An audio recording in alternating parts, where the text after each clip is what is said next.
Hi friends, my name is Zeenath K J and I welcome you all to Soft Skills Adda series of videos.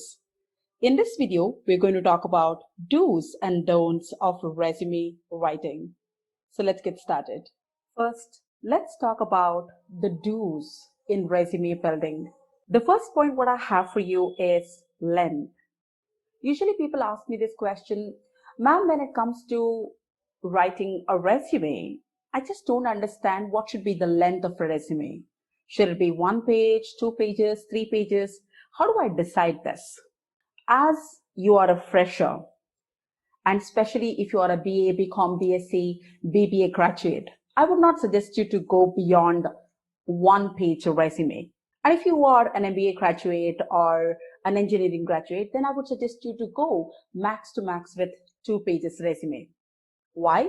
You have to understand the person who would go through your resume will hardly spend minimum 7 seconds to max 20 seconds going through the information written. So if your resume is not able to create the first best impression within the first 20 seconds of time, definitely you can actually find your resume in one of the trash bins. So what is the use of coming up with a very lengthy resume, which is not creating the first best impression on the person's mind?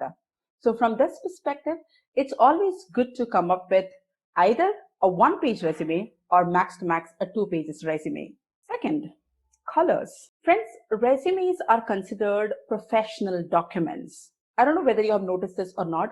Professional documents are usually kept in black and white. When I say black and white, a white paper with black ink. That's why if you have noticed any affidavit or any other professional documents, usually it is tend to kept in the same manner. So as a fresher, especially if you're planning to get into IT, software, manufacturing industries, then you need not to make your resume look very vibrant. That's not needed at all. Rather, just stick on to black and white policy. That's going to help you. Using all vulgar colors is not going to make your resume neither look attractive nor sound attractive. Remember, if something can make your resume very attractive is nothing else but the list of skills, abilities, qualities, what you have as a job aspirant, which are relevant to the job what you're applying for. So you need not to bother about this. However, one terms and conditions apply. By any chance, if you belong to any industry like advertisement or fashion industry, etc., then you might have to show your creativity in the way you come up with your resume. So there you can make your resume look like a menu card or a catalog, because I've come across some resumes like that in fashion industry as well as in creativity industry. So except that, if you're getting into any other industries, you need not to use all the colors in your resume. Usually people have this question saying, when it comes to putting my information across in the resume, which font am I supposed to use? My answer to this question is very simple. Any font which is space friendly, which is allowing you to put a lot of information based on your profile in your resume. Now, fonts like Times New Roman or Calibri or Arial or Verdana, all these are the fonts which help you to save a lot of space, which allows you to put more information about you, which can help you to highlight your skills, your abilities, your qualities, or maybe your accomplishments, etc., etc. So for that, it's very important to use a space-friendly font. But one terms and conditions apply. Any funky font which is making your resume look very casual, very informal, I wouldn't suggest you to go with that. Stick on to something which makes your resume look professional at the same time, which is saving a lot of space in the resume for you to put in more information. When it comes to font size, we need to understand there are usually 3 sections in a resume. Which are they? First one can be called as title. Second one can be called as headings. Third one can be called as details under each of the headings. When it comes to title, my dear friends, if you're going to keep your title in font size 16, no problem. because title is supposed to be highlighted and it should look big and bright. So you can stick on to 16 to 18 when it comes to title of the resume. And if you have this question, what should be the title of the resume? Let me tell that to you right away. Most of the people commit mistakes over here. They usually tend to title their resume as resume, but I wouldn't suggest that to you. See, if you're carrying a professional document to attend an interview, it's a simple common sense to understand that has to be a resume. As resume is all about you, about your skills, about your abilities. Why write the terminology resume and unnecessarily waste the significance of the same? Rather, please use your name as the title of your resume. If I'm the one who is actually coming up with a resume, the title of the resume will be Zeenath K J. If your name is Anita, the title of the resume is going to be Anita. The title of the resume should always be your name. When it comes to heading, I would suggest you to stick on to font size 14. That will always help you because it's actually space friendly. If you go beyond this, you wouldn't be able to make out the difference between the title and the heading. That is one reason. Second, it will consume a lot of space unnecessarily. So from both ways, this will work. For details under each of the headings, my dear friends, what I would suggest you is, if you have more information to talk about yourself, then please stick on to 10 to max 11 font size. By any chance, if you have less information to talk about yourself, then stick on to 12 font size. See, if you're noticing something, we are deciding the font and the font size based on the amount of information what we have to put in our resumes. So that's going to be the ultimate decision-making factor. Paper, you must be wondering, seriously, ma'am, as if we do not know which paper to use to print our resumes. Honestly, I've come across a lot of students who have printed their resumes in a low quality paper. Please understand, resume is all about you. If you do not know how to value your resume, respect your resume, then do not expect the entire world to value and respect your resume. So from that perspective, to make your resume look like a document, it's very important to use A4 size bond paper.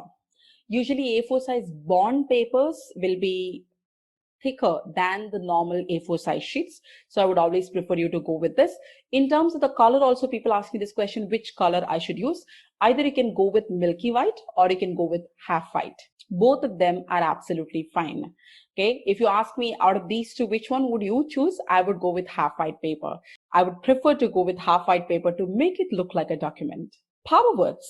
What are power words, my dear friends? As you can see right now on the screen, there is a list of action words which can help you to highlight your skills, your abilities, your achievements. So as we have these three sections in resume called achievements or accomplishments, extracurricular activities, and co-curricular activities. In these three sections, you would need these power words very badly. These words will help you to highlight what exactly you have done. Words like managed a team of 10 when I was studying XYZ, executed the plan on ABC when I was working as so and so. Look at this. All these words are actually going to help you to highlight those skills which are relevant to the job what you have applied for. Another important point, my dear friends, is please make sure there are no grammatical errors even by mistake in your resume. Because even a single grammatical or a spelling mistake in your resume can actually talk a lot about your ignorant attitude. Very important that you have the eyes of eagle and pay attention to detail. What I would suggest you is, if you are a person who thinks I'm not very good at grammar, most probably I must have committed mistakes while typing any information in the resume. If that's the case, my dear friends, what I would suggest you, take 3-4 printouts of your resume once you're done with typing in all the information. Okay, and give it to those people who are extremely good at language and who can help to correct any kind of mistakes what you must have committed in the resume. Because I strongly believe as human beings, we people are very, very good at identifying other people's mistakes than our own mistakes. So why not make use of that? Ultimately, what matters is your resume not having any spelling or grammatical mistakes. Avoid I, me, mine, myself in the resume. Very important. This is one of the reasons why in one of the previous points, I told you you are supposed to use power words, as you cannot start every sentence with I or me or mine or myself. Where you might have to avoid yourself from using any of these words. It becomes very important to use as many power words as possible. Avoid, it doesn't mean that you cannot use any of these words at all. If there is a desperate need of using any of these words, you can always use it. However, in the resume, it's always good to avoid these. Title your resume appropriately. Friends, here I'm actually talking about naming the file of your resume. So few things what I wanted to keep it in mind. Point number one, whenever you're about to apply for a job or you're planning to share your resume for any professional purpose, I would suggest you to make sure that you convert the Word file into PDF file and then send it. You can ask me the question why. Usually the formatting what you must have done in the Word format can actually go haphazard by the time it reaches the other person. So if you want to preserve the formatting what you've done, you want your resume to look absolutely neat and clean, it's always a very good idea to convert your Word file into a PDF file and then to share it with the concerned person. Point number two, how do you title it? See, you have to actually provide a name to that particular file, right? How do you do that? First name underscore last name underscore resume. By any chance, if it is CV, what you're actually mailing it to the other person, in the place of resume, you can actually type in CV. Simple. Now, my first name is Zeenath. My last name is Jalil. So this is how it's going to actually look like. Zeenath underscore Jalil underscore resume, or Zeenath underscore Jalil underscore CV. This is how you title your resume. This is how you title your resume. So friends, that's all I've got for all of you in this video. I'm going to be back very soon with another video with lots of learning. Until then, please do take a great care of yourself and have an amazing time ahead. Please do not forget to like, share, and subscribe. Thank you so much for watching the video.